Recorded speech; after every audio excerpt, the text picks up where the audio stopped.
இன்று இனிதாக நடைபெற்றுக் கொண்டிருக்கின்ற கோவனூர் வடக்கு ஒன்றியத்துடைய பொதுக்குழு கூட்டத்திற்கு தலைமை பொறுப்பேற்கின்ற மரியாதைக்குரிய அண்ணர் பழனிமலை அவர்களே, மாவட்ட செயலாளர் மாதேஸ்வரன் அவர்களே, ஒன்றிய செயலாளர் கந்தசாமி அவர்களே, ராஜசார் அவர்களே, மாநில விவசாய துணை செயலாளர் சந்திரசேகர் அவர்களே, பொருளாளர் ஆர்எஸ்ஆர் மணி அவர்களே, நவலியந்தன் அவர்களே, ஆர்எஸ்ஆர் துரை அவர்களே, மாநில செயலாளர் ஹேமலதா சகோதரி ஹேமலதா அவர்களே, ஒன்றிய மாநில செயலாளர் சரஸ்வதி அவர்களே, இங்கே வந்திருக்கின்ற அனைத்து ஒன்றிய ஊராட்சி பொறுப்பாளர்களே, பொதுக்குழு உறுப்பினர்களே, மாநிலங்களுடைய அனைத்து மாநில சகோதர சகோதரிகளே, இளைஞரணி செயலாளர்களே, உங்கள் அனைவருக்கும் இந்த நேரத்தில் மனமார்ந்த வணக்கத்தினை தெரிவித்துக் கொண்டு இந்த நிகழ்ச்சியில ஏன் வந்திருக்கோம், இந்த பொதுக்குழுவுடைய முக்கிய அம்சம் என்ன, இதையெல்லாம் இந்த கூட்டத்தில் கலந்து ஆலோசிப்பதற்காக தான் வந்து இந்த கூட்டத்தை ஏற்பாடு செஞ்சிருக்கோம்.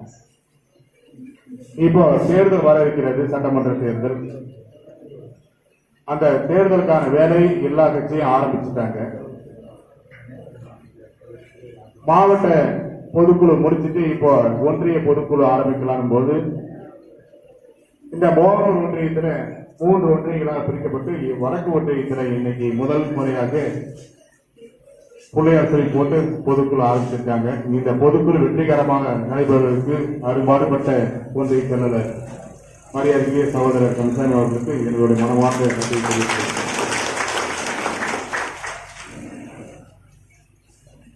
இதுக்கு முன்னால் பேசியதெல்லாம் பாராளுமன்ற உறுப்பினருடைய கருத்துக்களை சொன்னாங்க. இந்த கருத்துக்களுக்கெல்லாம் சொந்தக்காரர் நீங்க தான், நான் இல்லை. நீங்க இந்த தேர்தலில் உங்களுடைய அமோக ஆதரவு நாமக்கலுடைய சட்டமன்ற தொகுதியில் 50,000 வாக்கு வித்தியாசம் அள்ளி கொடுத்திருக்கீங்கன்னு சொன்னா உங்களுக்கு அத்தனை பேருக்கு இந்த நேரத்தில் கோடான போட்டு. ஆனா இதுக்கு முன்ன சொன்னது எல்லாம் பெருமையா சொல்லிருந்தா கூட நான் இந்த நேரத்தில் வெளிப்படையா சொல்ல போனா மனம் விட்டு சொல்லணும்னு சொன்னா நான் வாழ்க்கையில நிம்மதியாவே இல்லை. இந்த பாராளுமன்ற உறுப்பினராக இந்த தேர்தல் நின்னதே நான் வந்து வாழ்க்கையில ஒரு விபத்து தான். எதிர்பாராமல் நிற்க வேண்டிய சூழல்,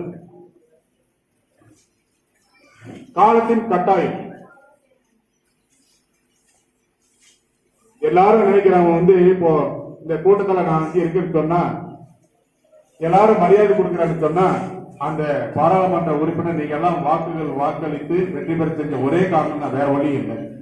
எங்க குடும்பத்தில் நான் நிம்மதியா இல்லை, என்னுடைய தொழில நிம்மதியா இல்லை. என் குடும்பத்துல வந்து எனக்கும் நிக்கணும்னு ஆசை இல்லை.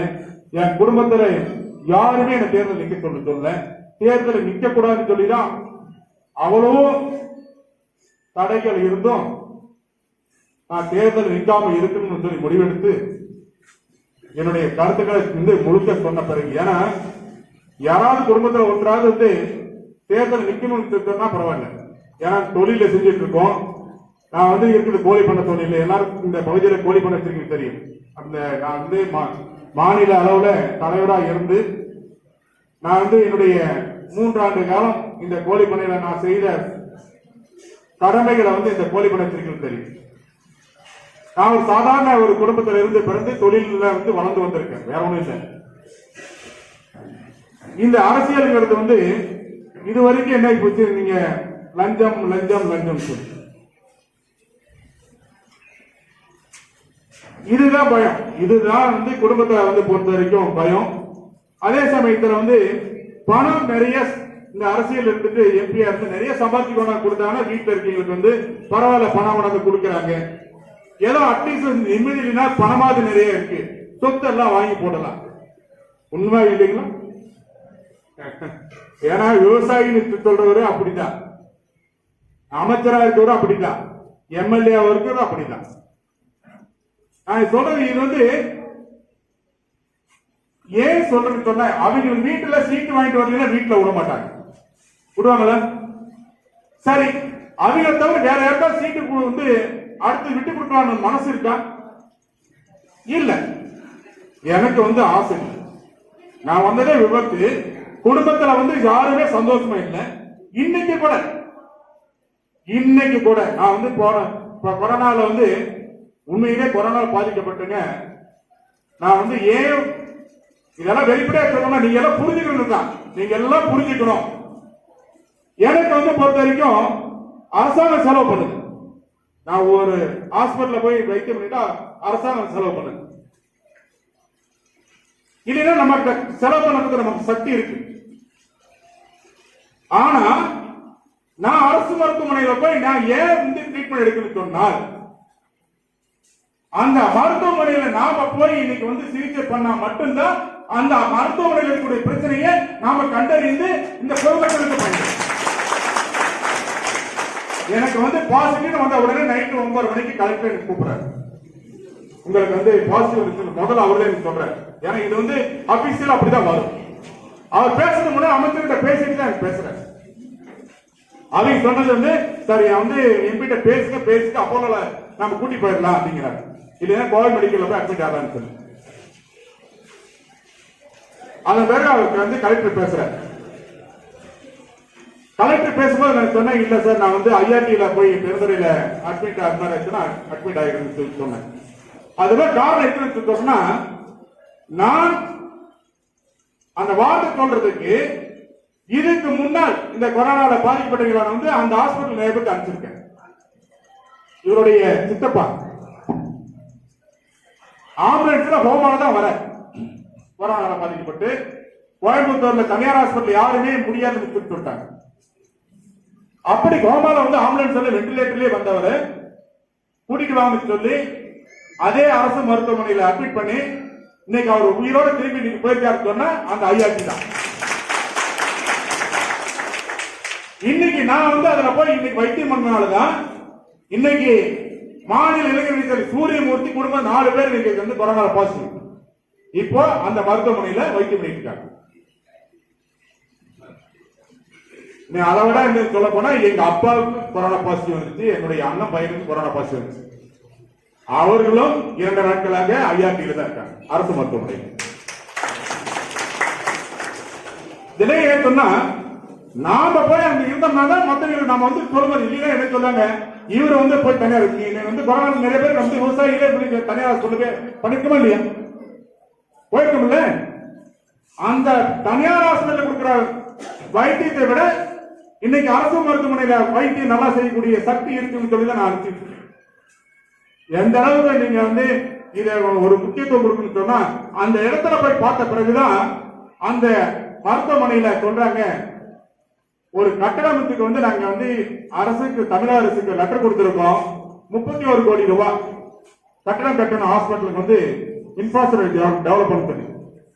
அந்த கல்லூரியுடைய முதல்வர் டீன் வந்து அவர் வந்து எனக்கு அந்த கடிதம் கொடுக்கிறாங்க, கொடுங்கன்னு சொல்லி நான் வாங்கிட்டு அதை நான் ஃபாலோ பண்ணிக்கிறேன்னு சொல்லிட்டு அந்த மருத்துவமனை அது நம்ம தொகுதி இல்லை, அது தொகுதி வந்து திருப்பூர் தொகுதி, ஈரோடு மாவட்டம்.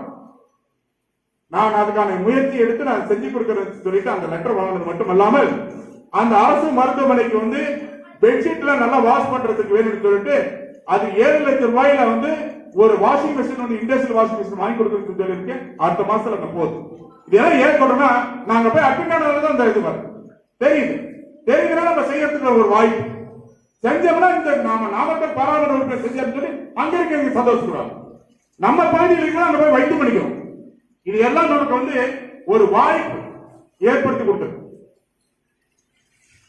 இந்த வாய்ப்பு ஏற்படுத்தி கொடுத்தது நான் சொல்றது. என் குடும்பத்தில் இன்னைக்கு வந்து பொறுத்த வரைக்கும் நான் வந்து இது மாதிரி வேலை செஞ்சுட்டு இருந்தேன். காலையில புறப்பட்டு நைட்டு வந்து வீட்டுக்கு போயிட்டு இருந்தா, வாரத்துல 7 நாளும் வந்து இதே மாதிரி போயிட்டு இருந்தா எந்த குடும்பத்துல எந்த பெண்கள் வந்து சந்தோஷப்படுவாங்க?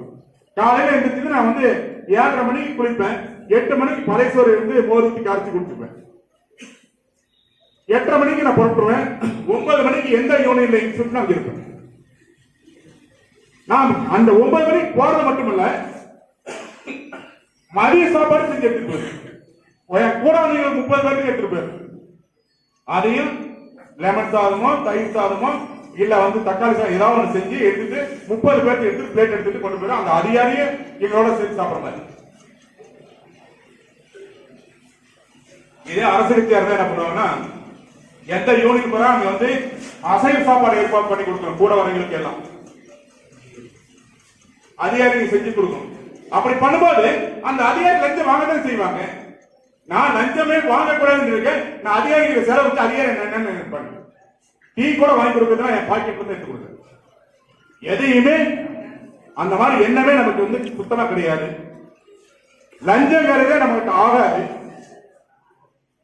என்னுடைய சம்பளமும் இந்த தொகுதி மக்களுக்கு வந்து கொடுக்கறதுன்னு சொன்னா, ஜாதி மதத்துக்கு அப்பாற்பட்டு அனைத்து சமுதாய மக்களுக்குமே அந்த மருத்துவ உதவி பேசுது. கால் இல்லாதவங்களுக்கு கால் நிறைய கட்டக்கால் போட்டு கொடுத்துருக்கு. மருத்துவ உதவி வந்து விபத்தில் நடக்கக்கூடிய மருத்துவ உதவி கொடுத்துருக்கு. படிப்பு கொடுத்துருக்கு. இது எல்லாம் செய்யறதுக்கு எந்த ஒரு காலத்திலுமே எம்பி வந்து பொறுத்தவரைக்கும் லஞ்சம் வாங்கிட்டாப்ப இந்த அரசு பணத்தை நாளைக்கு எனக்கு வந்து இந்த 5 ஆண்டுக்கு பிறகு வரக்கூடிய பென்ஷன் பணமா எனக்கு கிடையாது. எந்த ஒரு காலத்திலுமே என் மேல வந்து காசு வந்து இந்த மாதிரி சாப்பிட்டா அப்படின்னு சொல்லி யாராலும் சொல்ல முடியாது, சொல்லவும் கூடாது. இந்த வண்டியில வந்துட்டு போனா அந்த வண்டியில வரக்கூடிய செலவு என்னுடைய செலவு, என்னுடைய நிர்வாகத்துடைய செலவு. இப்படி வாழணும் சொல்லி இதுக்கெல்லாம் வித்துட்டவர் வந்து ஐயா மறைந்த அமர கோவிச்சரிங்க. அவர்தான் அவரை வித்துட்ட விலைதான். அவர் குடும்பம் இன்னைக்கு வாடகை வீட்டில் இருக்கு. இன்னைக்கு வெளியில போய் வேலை இன்னைக்கு ஒரு தனியார் கம்பெனியில போய் வேலை செஞ்சிருக்கான்னு சொன்னா, அப்படிப்பட்ட ஒரு மாமனிதருடைய சொந்தமா தொழில் இல்ல, சொந்தமா வீடு இல்ல. இன்னைக்கு வந்து பசங்க இன்னைக்கு வந்து ஒருத்தர் சன் டிவில ஒருத்தர் மதுரை வேலை செஞ்சாரு சொன்னா, அப்படிப்பட்ட மாமனிதர் கொடுத்த அந்த ட்ரைனிங்ல வந்தவங்க நான் எதுக்கு கை நீட்டணும்? நீங்க கோழி பண்ண வச்சிருக்கீங்க தெரியும். எத்தனை பேர் இதுல கோழி பண்ணக்காரர் வந்திருக்காங்க? கை தூக்க போறாங்க.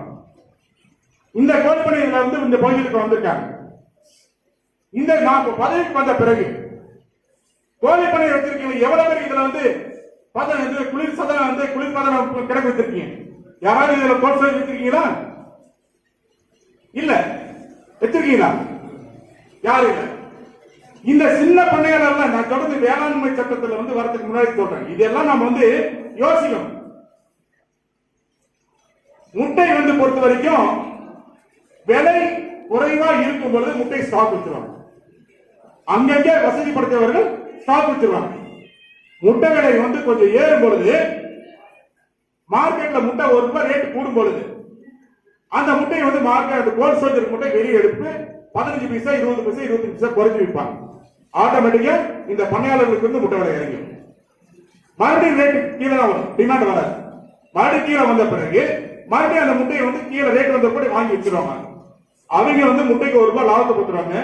ஆனா வந்து சின்ன விவசாயிகளுக்கு சின்ன பண்ணையாளர் எல்லாரும் நஷ்டப்பட்டுட்டாங்க.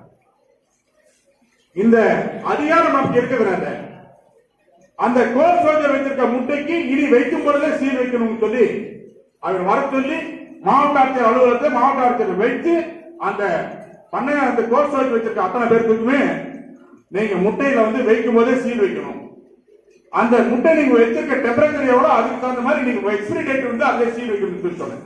இது எதுக்காக சொன்னா, வாங்கி சாப்பிடறவங்க இந்த முட்டை வந்து கோல் ஸ்டோரேஜ் வச்சிருக்க முட்டை குளிர்பதனத்துல வச்சிருக்க முட்டைன்னு சொல்லி தெரிஞ்சு அவங்களும் தெரியணும்.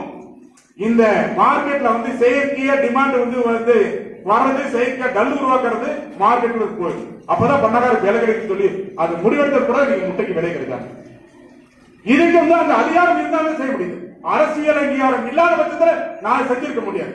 அரசியல் அங்கீகாரம் இருக்கிறதுனால நீங்க வந்து அந்த கோழி பண்ணக்காரர் நான் வந்து அந்த மாதிரி பண்ண போறேன்னு சொன்ன உடனே என் வீட்டுல வந்து பெரிய பண்ணக்காரெல்லாம் வந்து பார்த்து பேசினாங்க.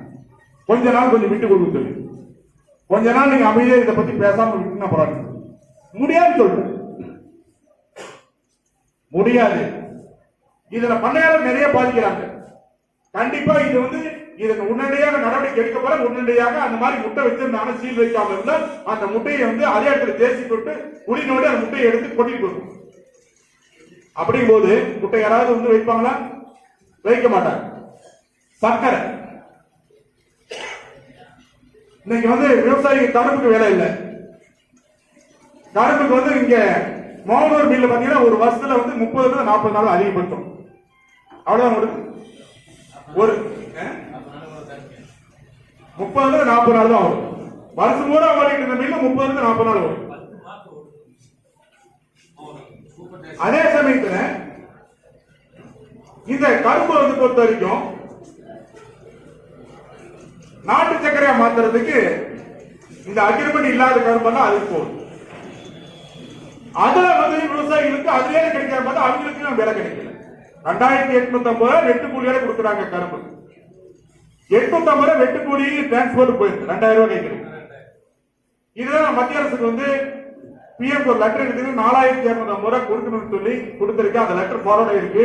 அது வந்து கவர்மெண்ட் இந்த பட்ஜெட்ல ஏதாவது பண்ணுவாங்கன்னு சொல்லி பண்றதுக்கு தான் நான் அவ்வளவு ரிஸ்க் எடுத்திருக்கேன். இந்த வெள்ளம் வந்து போயிட்டு வந்து சீஸ் பண்ணும்போது அதுலயும் எனக்கு பல நெருக்கடி வருது. அதுக்கு வர வாரத்தில் ஒரு மீட்டிங் ஏற்பட்டு அந்த வெள்ளத்தை கொடுத்து டெஸ்ட் எடுத்துட்டு அந்த வெள்ளத்துல உடலுக்கு தீங்கு விளைவிக்கக்கூடிய சல்பர் டை ஆக்சைடு அளவுக்கு அதிகமா ரொம்ப அதிகமா இருக்கு கண்டுபிடிக்கப்பட்டு வந்து எடுத்திருக்கேன். அதே மாதிரி சுப்ராக்ஸ் வந்து ரொம்ப அளவு அதிகமா இருக்கு கண்டுபிடிச்சிருக்கேன். அந்த வெள்ளங்களை அந்த ஆலை அதிர்வுகளை நீங்க வந்து கரும்புல இருந்துதான் நாட்டு சக்கரை தயார் பண்ணணும்.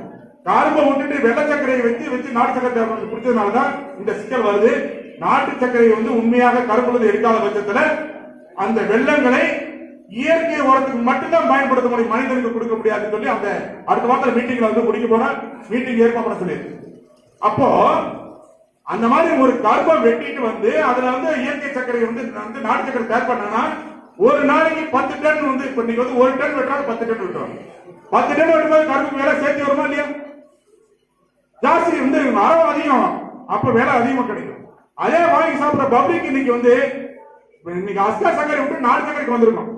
நாட்டு சர்க்கரை சாப்பிட்டா நமக்கு லைஃப் நல்லா இருக்கு. இன்னைக்கு நாட்டு சர்க்கரை வாங்கி சாப்பிடுறது விஷத்தோட மோசமான ஒரு சூழ்நிலை இருக்கு. அந்த ஆய்வறிக்கைகள் வந்திருக்கு. இப்படி எல்லாம் இதை வந்து பண்ண வேண்டியது. மணல் இதுக்கு முன்னாடி பேசினாங்க. மணல் வந்து பொறுத்த வரைக்கும் மணல் திருட்டு மட்டும் சொல்ல முடியாது. மணலாம் நம்ம இயற்கையே நாம கொண்டுட்டு இருக்கோம். இன்னைக்கு தண்ணி குடிநீர் வந்து மாசு கெட்டு போச்சுன்னு சொல்றோம். மணல் இருந்ததுன்னா நீ ஃபில்டர் ஆயிருக்கு. மணல் வந்து அல்லதுனால இன்னைக்கு வந்து தண்ணி மாசுபட்டு போச்சு. இவங்க சொல்றாங்க வந்து ராஜவாய்க்கால் மோகன்கிட்ட ராஜவாய்க்கால்ல தண்ணி வந்து போடுற ஆத்திரமே போகுது. அண்ணன் சொல்றது கால் வந்து உள்ள விட்டோம்னா கால் வந்து அத்தனை வியாதியும் வந்துடுது. இன்னைக்கு வந்து மணல் எடுத்தாச்சுங்க. மணல் எடுக்கிறதுனால இன்னைக்கு வந்து தண்ணி வரதே மாசுபட்ட தண்ணி. அது இல்லாம நம்ம வரும்போது ஊர் வரும்போது அந்த ஊர்ல இருக்கக்கூடிய டிச்சி தண்ணி அந்த ராஜவாய்க்கால் கொடுத்துறாங்க. இதுதான் நம்ம வந்து காவிரி தண்ணியில நம்ம விவசாயம் பண்றோம், காவிரி தண்ணி விவசாயம் பண்றது சொல்லி மோன பகுதியில் சொல்லியிருக்காங்க. அதெல்லாம் இன்னைக்கு வந்து நடவடிக்கை வந்து எடுத்துக்கிட்டே இருக்க. அனிச்சம்பாளையத்தில் எடுத்தேன், மணப்பள்ளியில் எடுத்தேன், நஞ்சை அடையாள எடுத்தேன், வெங்கரையில் எடுத்தேன், குமாரப்பாளையம் எடுத்தேன், பல அந்த ஆத்தோரத்தில் எடுத்து நீங்க 95% மேல நீங்க மனத்திற்கே நீங்க நிறுத்திருக்கேன். அது வந்து சாதாரண விஷயம் இல்லைங்க. எனக்கு வந்து பணம் சம்பாதிக்கிறாங்க. முதல்ல எனக்கு வந்து இடத்தரகர் வச்சு பேச வந்தது வந்து மணல் தான்.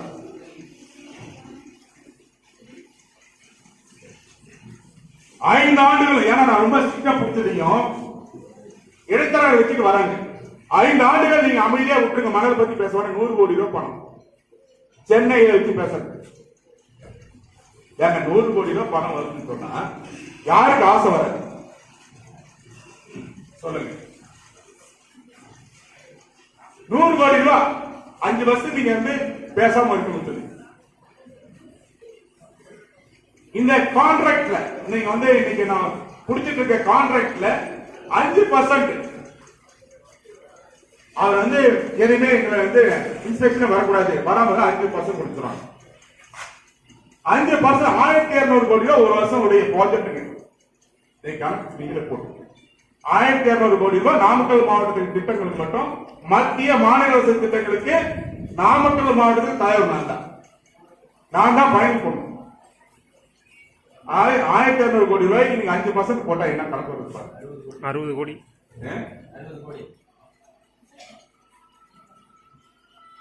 அதுல குடிசை மாற்றம் வாங்கிட்டு ஸ்மார்ட் சிட்டி இருக்கு. ஆல் ஓவர் இந்தியால வந்து 1,50,000 கோடி 12 பேர்த்துல நான் ஒரு 1% வச்சுக்கேன். குடிசை மாற்ற மாதிரி 960 வீடுங்க. அந்த 960 வீடு ஒரு ஆண்டுகளுக்கு முன்னாலே மந்திரி வச்சு திருப்பலாம் முடிஞ்சிருச்சு.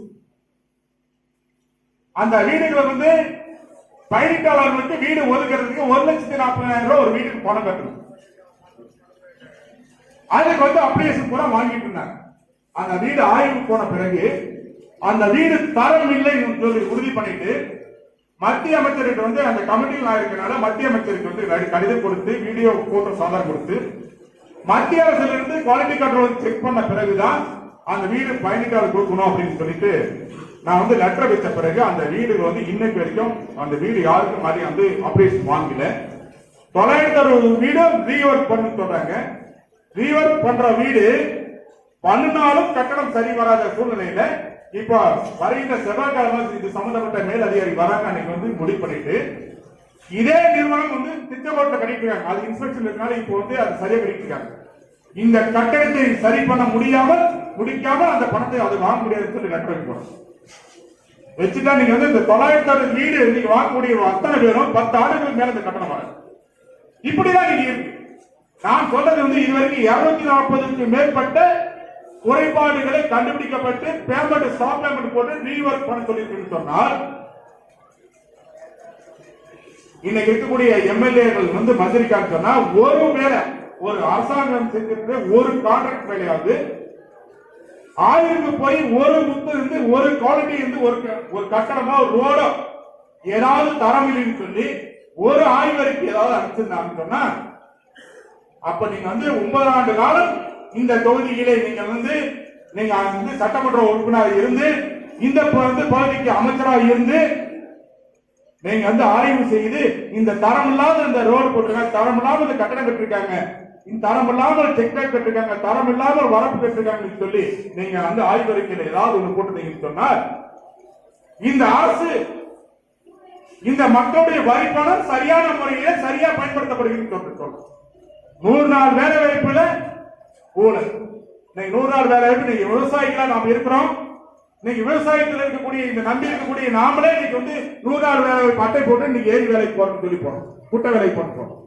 நம்முடைய நிலைமையில இந்த ஒரு நம்மளுடைய விவசாயிகள் உணவு எல்லா சமுதாய மக்களுக்கும் உணவளிக்கக்கூடிய நாம 100 நாள் வேலை வாய்ப்பு நாமளே போகக்கூடிய சூழல் ஏற்பட்டு இந்த 100 நாள் வேலை வாய்ப்புல போயிருந்தாதான் இந்த ஆட்டு மிட்டாய் மாட்டு மிட்டாய் கூட நம்ம வாங்க முடியும்.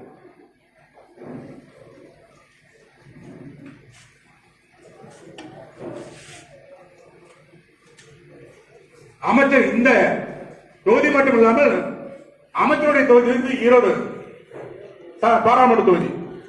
அந்த தொகுதியை ஆய்வு போகும்போது இருக்கிற 17 யூனியன் நம்மளுடைய மாவட்டத்தில் இருக்கிற 17 யூனியன்ல தரம் மிகவும் மோசமாக கட்டப்பட்ட யூனியன் எதுன்னு சொன்னா பதிப்பனை யூனியன். அமைச்சருடைய பண்டல அமைச்சருடைய சட்டமன்ற உறுப்பினருடைய தொகுதியுடைய பணத்துல கட்டியிருக்காங்க ஒரு பாத்ரூம். அந்த பகுதியில இறந்தக்குட்டைங்கிற ஊர்ல பொது கழிப்பிடம் கட்டிருக்காங்க. அஸ்திவாரமே இல்லாம பொது கழிப்பிடம். அது அமைச்சர் சொல்றார், அஸ்திவாரம் இல்லாம கட்டிருக்க முடியுமா? நான் தான் ரிப்போர்ட்டை எழுதி அதே கையெழுத்து போட்டிருக்காங்களே, வீடியோ எடுத்திருக்க, போட்டோ எடுத்து பிரஸ் எடுத்திருக்காங்க. அஸ்திவாரம் இல்லையா இருக்கா இல்லைன்னு அமைச்சர் தான் போய் இனிமேல் முடிவு பண்ணும். அந்த ஒப்பந்ததாரரும் கையெழுத்து போட்டிருக்காரு, அதிகாரியும் கையெழுத்து போட்டாங்க. அஸ்திவாரம் ஏன்னா இருந்தா தானே அதை நோண்டி பார்த்துட்டேன். அப்போ அஸ்திவாரம் இல்லாம நிக்கமான கேட்டாங்க. அந்த அஸ்திவாரம் இல்லாம இன்னைக்கு வரைக்கும் இருக்கு. புதுசு தான் கட்டி கல்வெட்டு கூட ஓபன் பண்ணிருக்காங்க. ரொம்ப மோசங்க. 10 சென்டிமீட்டர் போடக்கூடிய கான்கிரீட் வந்து ஒரே 1 சென்டிமீட்டர் போட்டிருக்காங்க. கல்லுக்கு வந்து 10 சென்டிமீட்டர் எக்ஸாண்ட் போடணும், ஒரே 1 சென்டிமீட்டர் போட்டிருக்காங்க.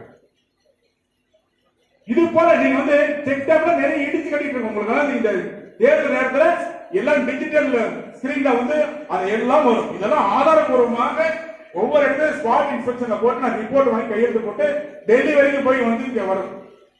இன்னைக்கு ரிப்போர்ட் இன்னைக்கு வந்து இன்ஸ்பெக்ஷன் போனா இன்னைக்கு சாயந்தரம் அது சம்பந்தப்பட்ட ரிப்போர்ட் எல்லாமே வெயிட் வரும்.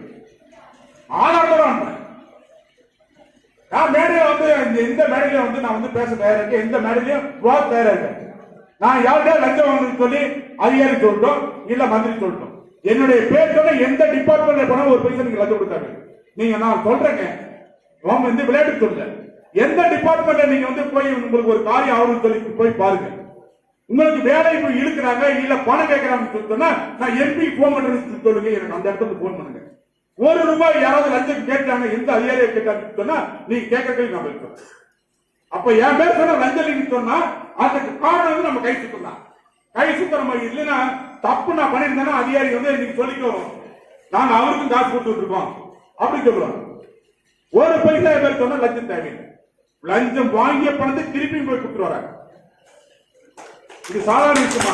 லஞ்சம் வாங்கிய பணத்தை திருப்பி கொடுத்துட்டு வந்திருக்காங்க. நீங்க இதுல யாராவது கொடுத்துருந்தா சொல்லுங்க, நான் டெஸ்ட் கொடுத்துருக்கேன். நீங்க நாளைக்கு இந்த கூட்டத்தில் சொல்ல வேண்டாம், நாளைக்கு என்னுடைய நம்பருக்கு நீங்க போன் பண்ணி இது மாதிரி நான் ஒரு வேலைக்கு வந்து போயிருந்தேன், இது மாதிரி பணம் கொடுப்படி சொல்லிட்டு கொடுத்துட்டு சொல்லுங்க. அந்த இடத்துல அந்த பணம் வருதா இல்லையா இருப்பாரு. அது எத்தனை ஆயிரம் ரூபாய் இருந்துச்சு, எத்தனை லட்சமா இருந்துச்சு. இதையெல்லாம் எதுக்காக சொல்றாங்க? நாம வந்து பொறுத்த வரைக்கும் நமக்கு இருக்கக்கூடிய அதிகாரத்தை தவறாக பயன்படுத்தாமல் சரியா கொண்டு போகணும் சொல்லி சரியா கொண்டு போயிட்டு இருக்கு. இதையெல்லாம் இந்த இருக்கக்கூடிய இந்த 3 ஆண்டு காலம் நல்லா அனுபவிச்சுங்க, கேட்டுங்க, தெரிஞ்சு. இதையெல்லாம் நமக்கு வந்து ஒரு அரசியல் அங்கீகாரம் இல்லாதனால இத்தனை ஆண்டு காலம் நாம் இதெல்லாம் இழந்து கொண்டிருந்தோம். இந்த அரசியல் அங்கீகாரம் வந்தா நம்ம எதையெல்லாம் செய்ய முடியுங்கிறது சாதாரண விஷயம். நாம வந்து இன்னைக்கு மத்திய மாநில அரசு திட்டங்களுக்கு அகில இந்திய அளவில் 1,50,000 கோடி இருக்கக்கூடிய நகர்ப்புற திட்டங்களுக்கும் 3,80,000 கோடி ரூபாய். இப்ப வந்து பாத்தீங்கன்னா ஜல்ஜீவன் மிஷன் சொல்லிட்டு அனைத்து வீடுகளுக்கும் குடிநீர் இலவசமா குடிநீர் கொடுக்கக்கூடிய திட்டம் 3,80,000 கோடி அகில இந்திய அளவில் நடக்கும். அதே போல நமக்கு வந்து இந்த மத்திய அரசு ரோடு போடுறது, வீடுக்கு வந்து கிராமப்புறங்களில் வீடு கட்டி கொடுப்பாங்க. இது போல இருக்கிற திட்டங்களுக்கு வந்து பாத்தீங்கன்னா 5,80,000 கோடி ரூபாய் ஒதுக்கிருக்காங்க. இந்த 5,80,000 கோடி ஒதுக்கி இருக்கக்கூடிய திட்டங்களுக்கும் 3,80,000 கோடி ஒதுக்கி இருக்க திட்டங்களுக்கும் நான் அகில இந்திய அளவில் 31 பேருக்கு நான் ஒரு ஆளா இருக்கேன். இந்த 1,50,000 கோடி இருக்கிறதுல 12 பேருக்கு ஒரு ஆளா இருக்கேன். அகில இந்திய அளவில் இப்போ நான் சொல்ல ஒரு கேபினட் மினிஸ்டருக்கு தமிழ்நாட்டில் இருக்க அதுக்கு அதிகாரம் என்ன இருக்கோ அதை விட அதிகாரம் 48 டிபார்ட்மெண்ட் என் கையில் இருக்கு. மத்திய அரசு கொடுத்திருக்க அந்த கமிட்டியில 48 துறையை சார்ந்த இருக்கு. இன்னைக்கு வந்து மின்சாரத்துறை அமைச்சர் இருக்காரு தமிழ்நாட்டுக்கு. மின்சாரத்துறை இருக்கக்கூடிய இது என் கண்ட்ரோல். ஆனா அவர் வந்து இன்னைக்கு இந்த 3 டிபார்ட்மெண்ட் தான் நமக்கு அமைச்சர் பார்க்க முடியும். தமிழ்நாட்டில் 3 இது பார்க்க முடியும். நமக்கு அப்படி இல்லை, 48 டிபார்ட்மெண்ட் அகில இந்தியாவில் பார்க்க முடியும். இது எல்லாம் நம்ம எதுக்காக சொல்றோம்னு சொன்னா நமக்கு வந்து இவ்வளவோ இருக்கிறது இதுவரைக்கும் யாரும் செய்யல, நாம் அந்த அதிகாரத்தை சரியா கொண்டு போறோம். இதையெல்லாம் நீங்க பயன்படுத்தணும்.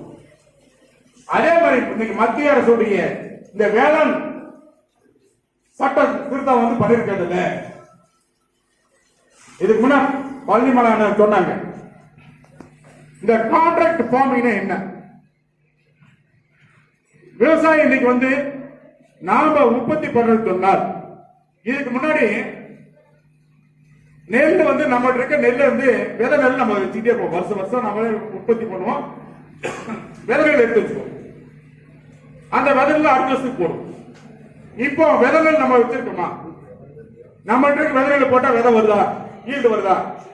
யாரோ ஒருத்த மரபணு மூலமா நீங்க வந்து தயார் பண்ணக்கூடிய இதுதான் இன்னைக்கு அந்த நெல் தான் வாங்கிட்டு போட வேண்டியது.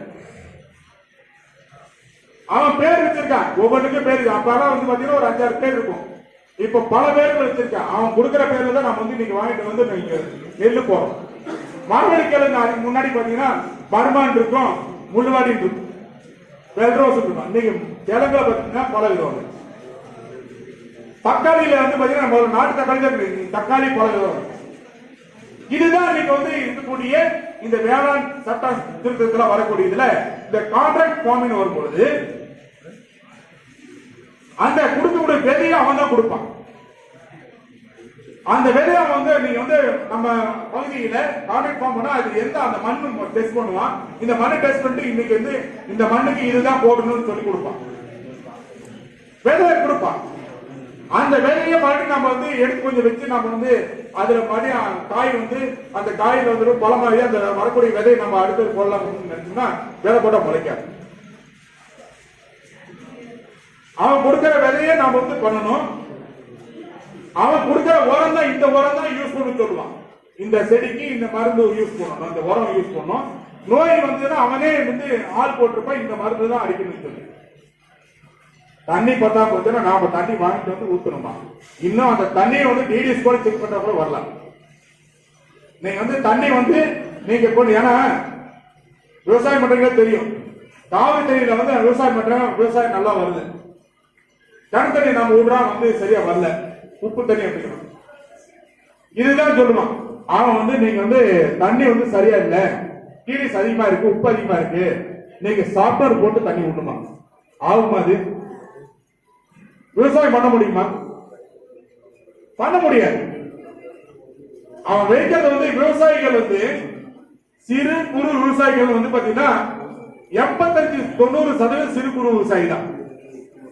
நாம வந்து இன்னைக்கு விவசாய கடன் வாங்கி தான் கொலை பண்ணிட்டு இருக்கோம். 100 நாள் வேலைக்கு போயிட்டு தான் இன்னைக்கு வீட்டு வேலைக்கு செல்ற வேலைக்கு சென்று பணம் செலவு பண்ணிக்கிறோம்.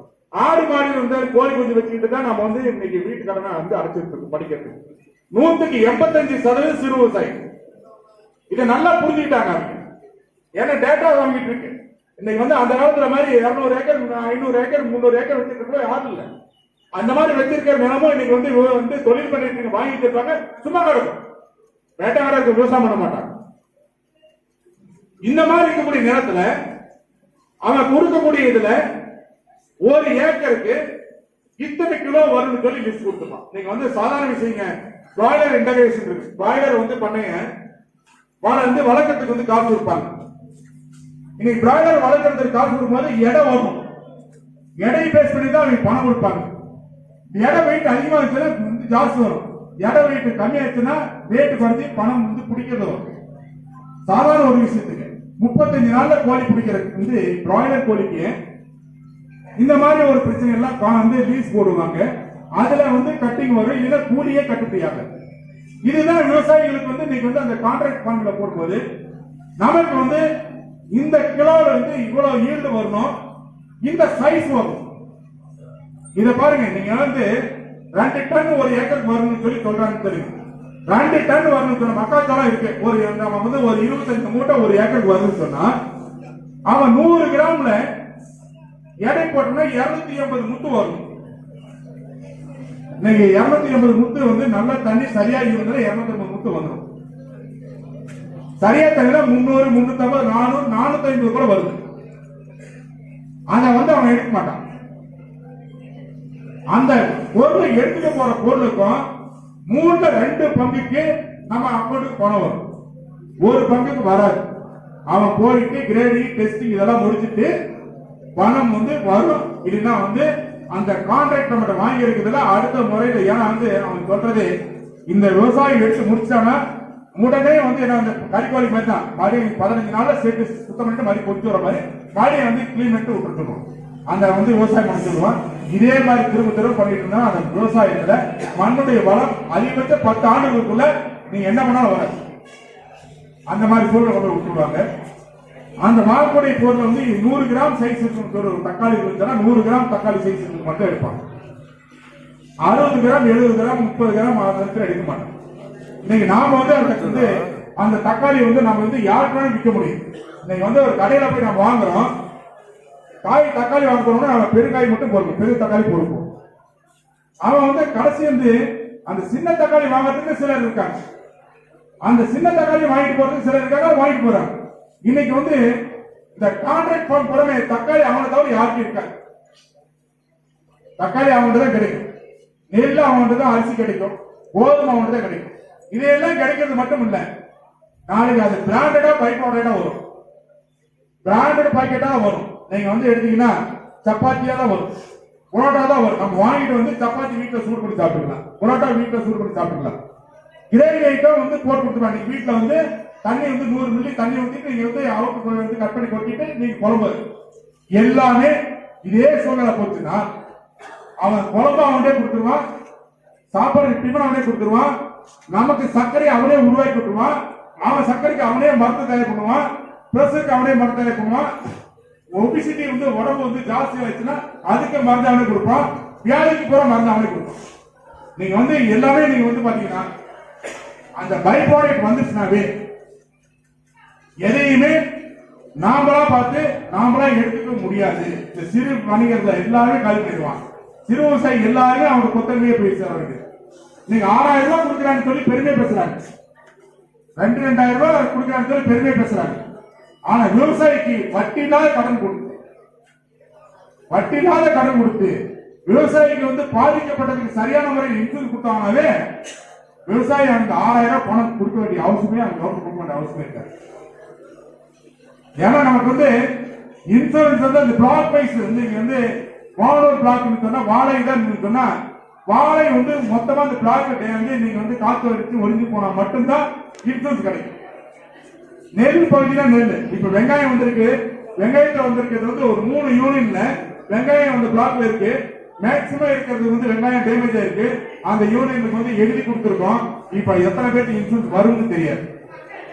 இது மேல போயிட்டு அந்த பிளாக்ல வந்து இவ்வளவு வந்து இன்சூரன்ஸ் பண்ணிருக்காங்க, இவ்வளவு விவசாயம் பண்ணிருக்காங்க, இவ்வளவுதான் பாதிக்கப்பட்டிருக்கு, வராம போல.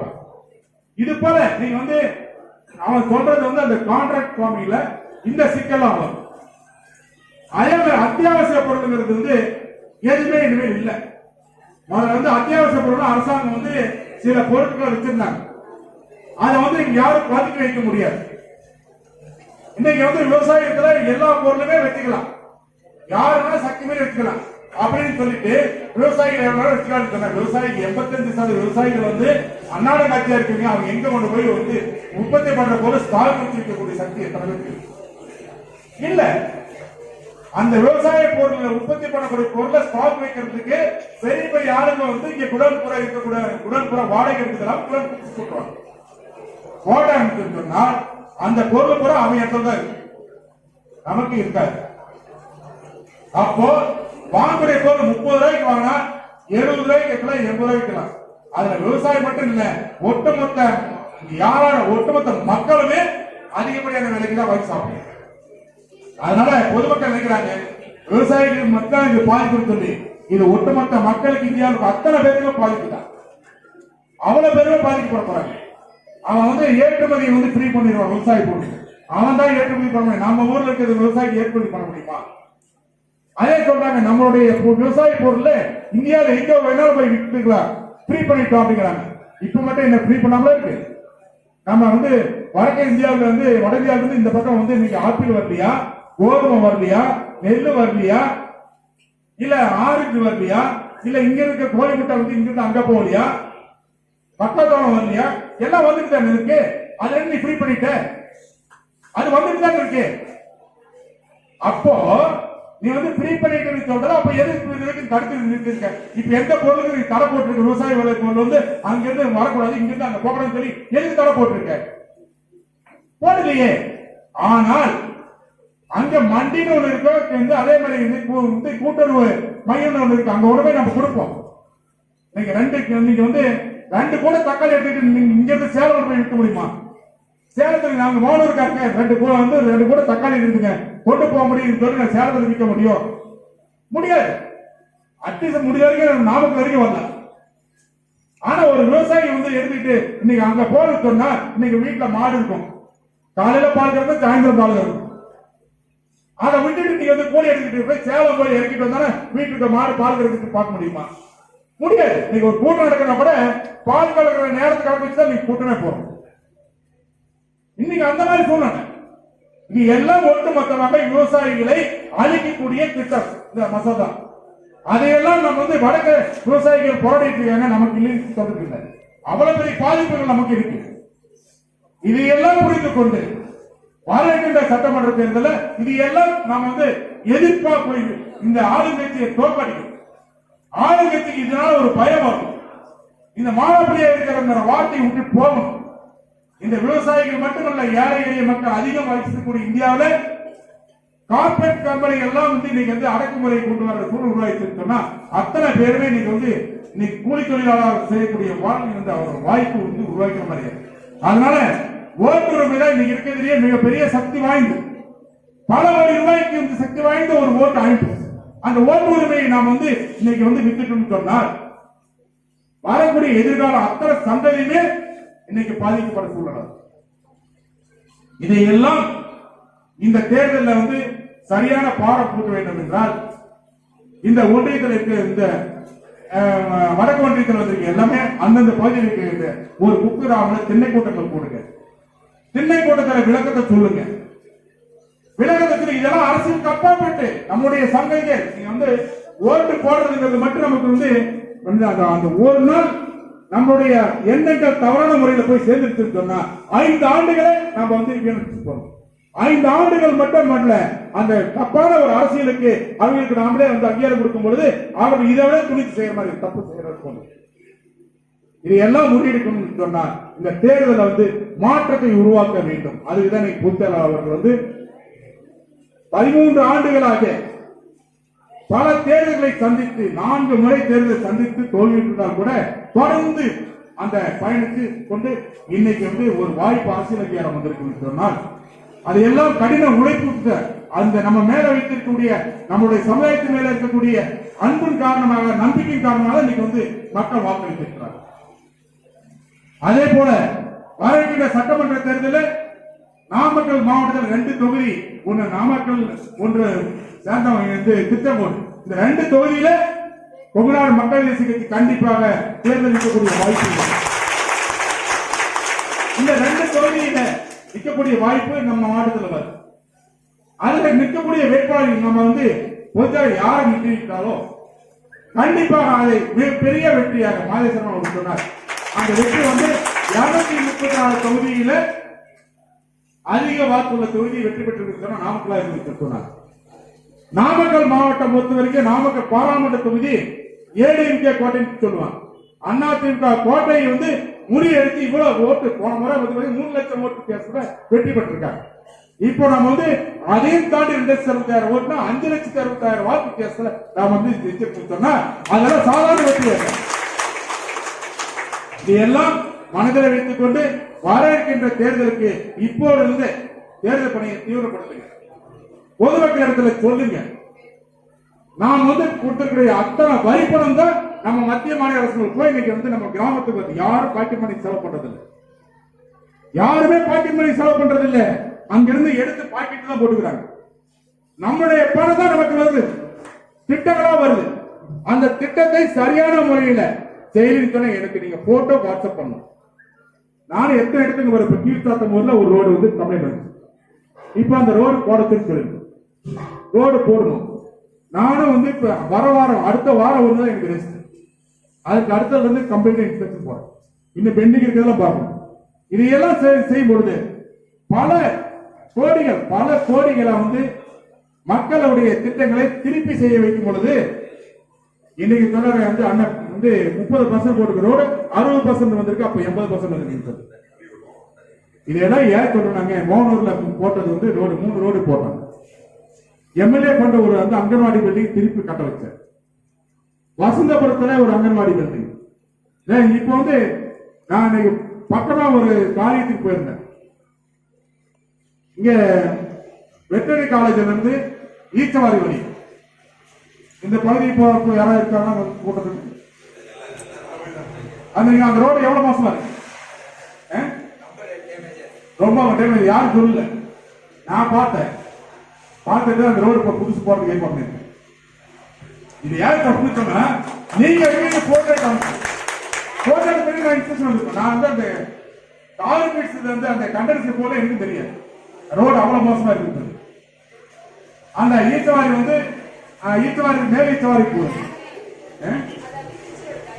அதனால அந்த ரோடு வந்து புதியதாக போடுவதற்கான அனைத்து ஏற்பாடுகளும் மோகனூர்ல வந்து வீடியோட்ட பேசி வேலையை செய்ய சொல்றதுக்கான ஏற்பாடு லிஸ்ட்ல எடுத்து சொல்லி இதெல்லாம் ஏற்படணும்னு சொன்னா நீங்க முழுமையாக பயன்படுத்தணும். தேவை. ஏன்னா நம்ம கையில் அதிகாரிக்கும் போது எதுக்குங்க பயப்படணும்? ஒட்டுமொத்த மத்திய மாநில அரசு திட்டங்களுக்கு நாம தான் இன்னைக்கு தலைவர். இவ்வளவு பெரிய அரசியல் அங்கீகாரம், இவ்வளவு பெரிய அதிகாரத்தை கொடுத்துட்டு இன்னைக்கு வந்து நீங்க வந்து ஆளுங்கட்சி எம்எல்ஏங்க, நான் சொல்ற சாதாரண விஷயம். 240 வருஷத்துக்கு மேல நான் இருக்கிறது வந்து நாமக்கல் மாவட்ட 6 சட்டமன்ற தொகுதி, அதனால சங்ககிரி சேலம் மாவட்டத்தில் சங்ககிரி தொகுதி மொத்தம் 7 தொகுதியில பாராளுமன்ற தொகுதி 6 தான். பள்ளிப்பாளையம் வராது, குமாரபாளையம் வராது. இப்ப நான் ரீவர்ஸ் போட்டு பள்ளிப்பாளையம் குமாரபாளையம் தொகுதி வரணும். 7 தொகுதியில நான் ஆய்வு செஞ்சதுல வந்து 240 வேலைக்கு மேல வந்து இன்னைக்கு வந்து ஸ்டாப் பேமெண்ட் போட்டு ரீஒர்க் போட்டிருக்கேன். எம்எல்ஏ மந்திரி எல்லாமே நான் அந்த இடத்துல சேலஞ்ச் பண்ண, நீங்க வந்து நாளைக்கு அந்த ஏடிஎம்கேல யார் வேணாலும் பேசுங்க. நான் ஸ்டாப் பேமெண்ட் போட்டிருக்கிறதுல வந்து யாராவது ஒரு ஒரு இன்னைக்கு தங்கமணி அமைச்சர் இருக்க, சரோஜா இருக்காங்க, இல்ல நீங்க வந்து முதலமைச்சர் எடப்பாடியார் இருக்காரு, அந்த வேலைக்கு யாராவது ஒரு வேலைக்கு ரீபேமெண்ட் அப்ப வந்து ஸ்டாப் பேமெண்ட் போட்டதுல பேமெண்ட் கொடுத்துட்டான்னு சொன்னா இந்த பொறுப்பை விட்டுட்டு போயிடும் சார். ஒரு வேலைக்கு அவங்க பேமெண்ட் வந்து பொறுத்த வரைக்கும் எப்படி சொன்னா நான் பேமெண்ட் நான் போடுறோம் அப்படின்னு சொல்லி போட்டுட்டான்னு சொன்னா நான் சவால் விடுறேன், விட்டுட்டு போறேன். முடியுமான்னு வந்து பண்ண சொல்லுங்க. செய்ய முடியாது. ஏன்னா அது ஆதாரப்பூர்வமா பிடிக்கப்பட்டு கையெழுத்து வாங்கியிருக்கேன். நான் இன்ஸ்பெக்ஷன் ரிப்போர்ட்னா வந்து எல்லாரும் வந்து பார்த்துட்டு போற மாதிரி நினைக்கலாம். நான் வந்து அதான் போறது இல்லை, ஸ்பாட்லயே பேப்பர்லயே அங்கேயே கைட்டு வாங்க.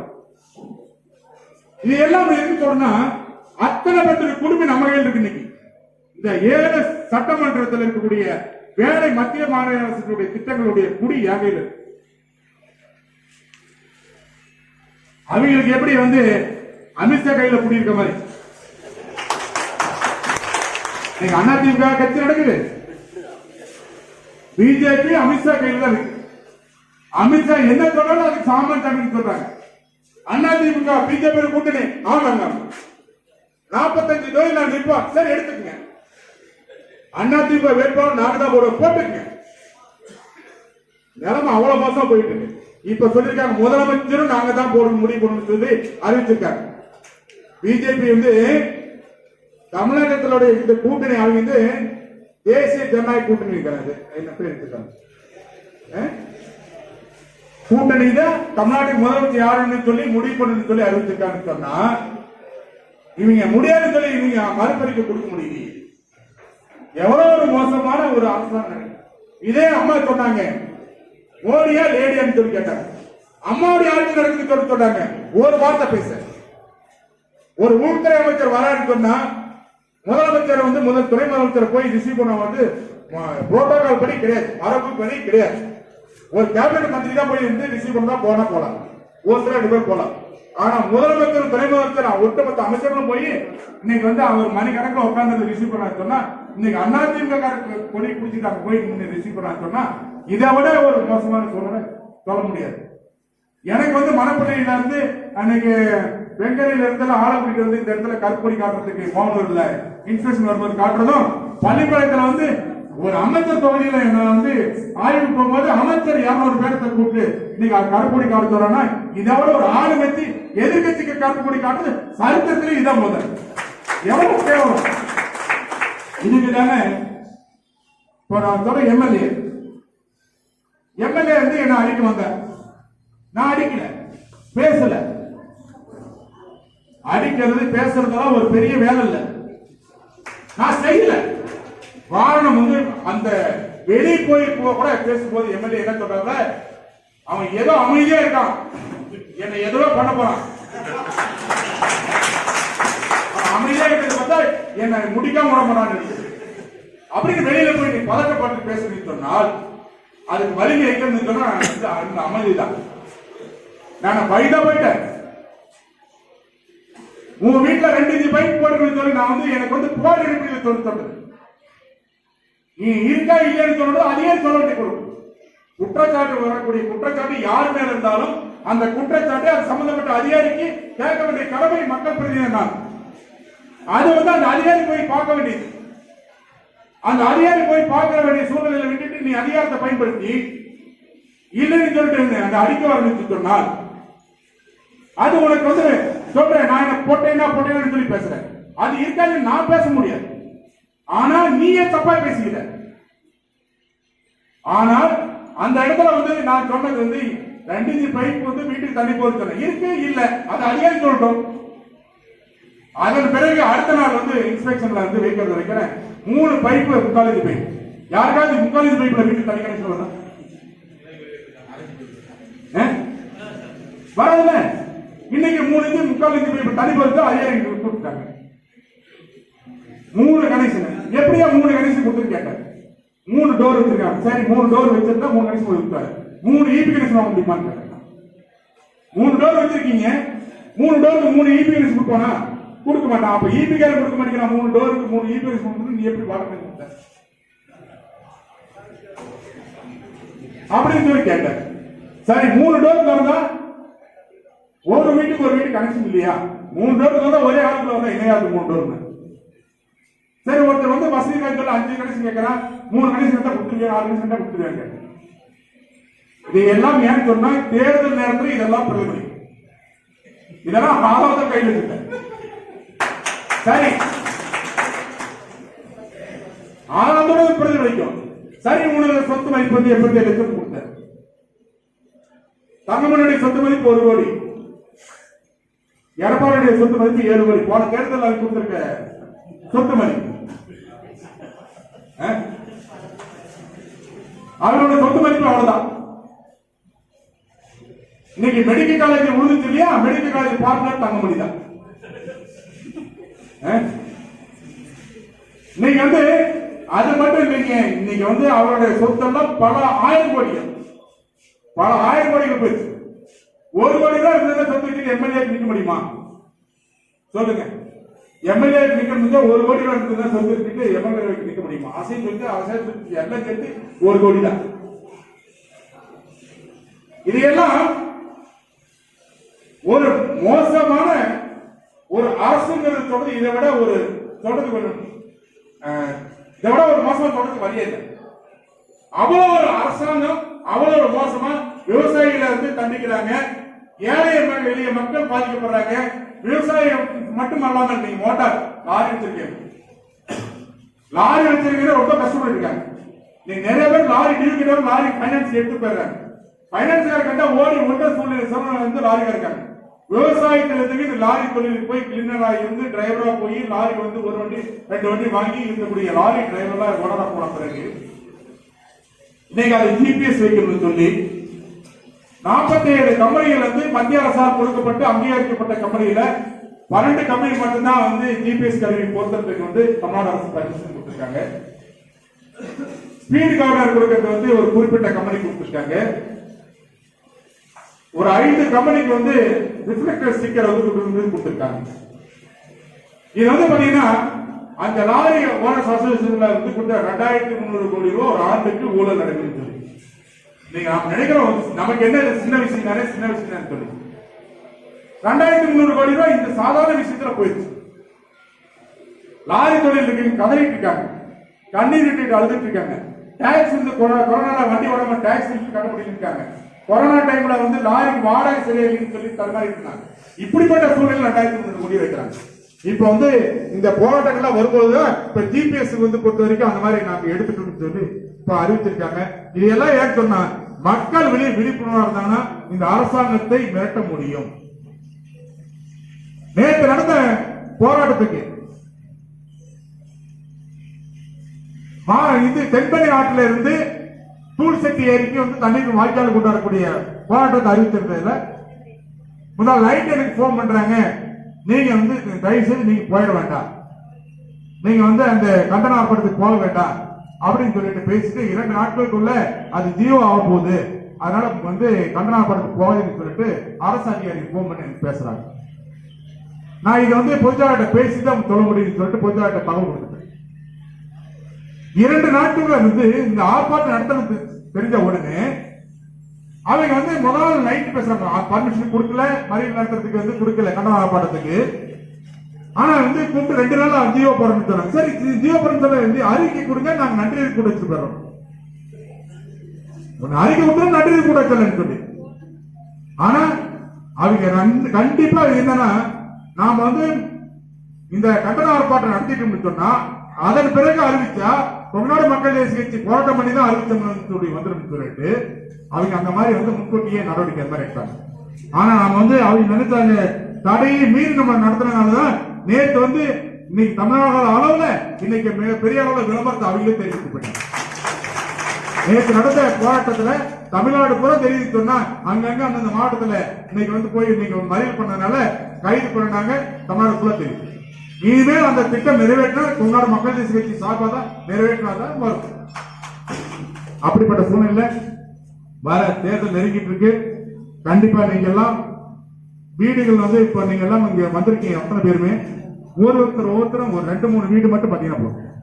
ஒரு 3 வீடா பாத்தீங்கன்னா போதும். 3 ஒருத்தர் வந்து 3 வீட்டை பார்த்தாலுமே அந்த வீட்டுக்கு எல்லாம் அப்படியே ஒவ்வொருத்தரா லிங்க் ஆயிடும். முதல்ல எப்படி எந்த தேர்தல்ல வெளி மாவட்டத்துல இருந்து நம்ம மக்கள் எல்லாம் வந்து இங்க இருந்து தங்கி இருந்து வீடு வீடா போய் ஓட்டு கேட்ட மாதிரி நீங்க வந்து 3 வீட்டை போய் பாத்தீங்கன்னா அவங்க ஒவ்வொருத்தரும் 3 வீடு பார்க்க மாதிரி போனா நமக்கு வந்து இந்த வர இருக்கிற சட்டமன்ற தேர்தல் நாமக்கல் தொகுதியில அதிகப்படியான வாக்கு கண்டிப்பா வெற்றி பெற முடியும்.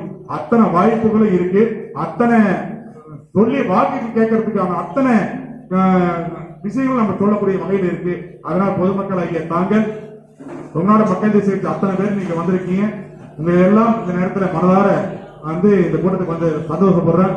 அதே போல அவங்க வந்து அதிமுக வந்து நாங்க வந்து தமிழ்நாடு மக்கள் தேசியக்கு அடியோடு இருந்து நாங்க வந்து கூண்டோடு நாங்க வந்து கழிச்சுட்டு வந்துட்டாங்க சொல்றதெல்லாம் அதெல்லாம் வந்து தமிழ்நாடு மக்கள் தேசியக்கே இல்லை. அங்க வந்து நம்ம வந்து பாராளுமன்ற தேர்தலுக்கு முன்னாடியே வெளியில போனவங்க தான் சேர்ந்திருக்காங்க. மோகனூர்ல ஒண்ணு மட்டும்தான் வந்து தேர்தலுக்கு பிறகு இந்த உள்ளாட்சி தேர்தலுக்கு பிறகு போயிருக்காங்க. இன்னைக்கு அவங்களுக்கு என்ன மரியாதை கொடுத்துருக்கான்னு தெரியும். இன்னைக்கு பாருங்க, நம்ம வந்து ஒரு பெரிய மாவட்ட மகளிரணி செயலாளர் இருந்துட்டு இன்னைக்கு அந்த கட்சியில போய் சேரணும்னு சொன்ன இன்னைக்கு துண்டு போராட்டம் மட்டும்தான் இருக்கும். ஏன்னா குஷ்புக்கு இல்லாத மரியாதையா குஷ்புக்கு போய் பிஜேபி சத்தாங்க அடுத்து செல்லாக சாய்ப்பாங்க. இந்த மாதிரி வந்து போய் சேரணும். ஏங்க ஒரு மாவட்ட மகளிர் நம்ம கட்சியில் இருந்துட்டு இப்ப வெளியே போன உடனே அவங்க ஏடிஎம்கே வந்து ஒரு ஒன்றிய மகளிர் அணி கொடுத்துருவாங்களா? அப்ப இதுக்கு முன்னாடி ஒன்றிய மகளிர் அணி கொண்டு வந்துருவாங்க. இப்படித்தானே இருக்கும். போன உடனே எனக்கு பதவி கொடுப்பாங்களா? கொடுக்க மாட்டாங்க. இன்னைக்கு வந்து இன்னைக்கு கட்சி விட்டு கட்சி மாறி போனா சொன்ன கேபி ராமலிங்கத்துக்கு இன்னைக்கு ஏடிஎம்கே போய் சேர்ந்தாரு, மறுபடியும் பிஜேபி போயிட்டாரு. என்ன மரியாதை கிடைச்சிருச்சு? இல்லையே. பிரமோத் மகாஜனுடைய பையன் போயிட்டா ஒண்ணு இல்ல, பிஜேபி போனா ஒண்ணுமில்லாம் செல்லாக செய்யிட்டாங்க. இது மாதிரி நீங்க வந்து காலகாலமா காங்கிரஸ் மந்திரியா இருந்தவங்களுடைய குடும்பமே காணாம போயிடுச்சு.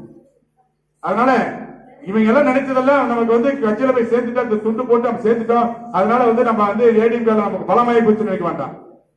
தனிவண்டி சுரேஷ் அவர் பெரிய கட்சியில வந்து நமக்கு ரொம்ப பலம் சேர்த்திட்டு போயிட்டாரு.